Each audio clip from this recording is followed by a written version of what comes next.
我觉得在工作上面会比较有点无力感比较重，好像以前都做得到，但现在怎么感觉就差了一点点。年轻的时候身体比较好，现在已经40了，我觉得开始好像身体都有出现一些警讯，很明显代谢变得很差，随便一点碰撞我可能就是要肿很久。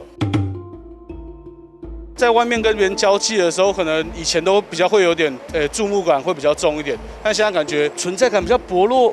不想要被人家叫大叔大叔的，这样好奇怪啊。家里比较明显吧，家庭地位变很低。那以前的话，可能就会比较敢冲，然后甚至在跑客户方面的话，自信度也很够。但是年纪一到啊，其实很明显，你感受得到，不管是在跑客户业绩上哦，就会明显比不过一些年轻人。不想要自己的人生一直这样子持续的走下坡，所以自己还是要鼓励自己，要积极一点，积极起来这样子。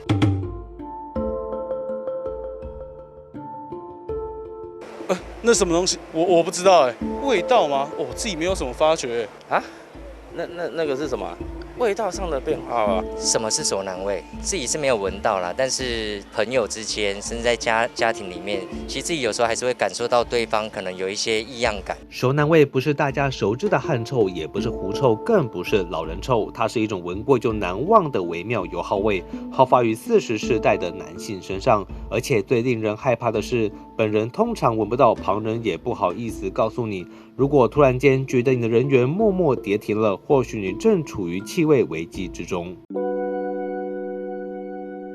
其实，在日本有很多针对熟男的商品，对于非常注重礼仪的日本人来说，保持气味清新也是很重要的社交礼仪。让我们来听听专业的皮肤科医师怎么说。大概35到40以上的男性他们皮肤上其实会分泌一种自己也闻不出来的味道那这种味道是来自于丁二酮。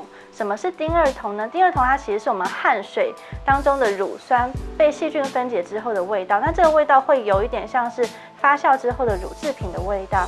然后如果再加上是我们皮肤上一些皮脂的中链脂肪酸的分泌物，这样子混合起来的话呢，就会形成一个像是回锅油一样的这种油臭味。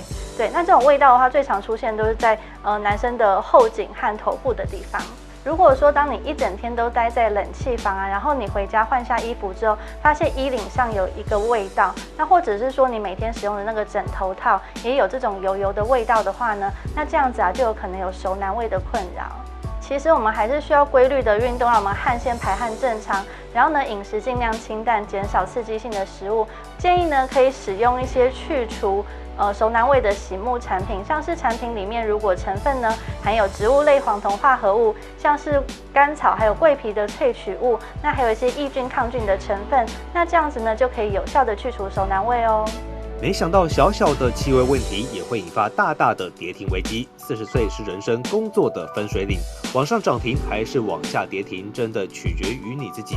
记住，熟男味可是你闻不到的，熟男就用熟男味专用的洗沐产品，为自己提升一个档次吧。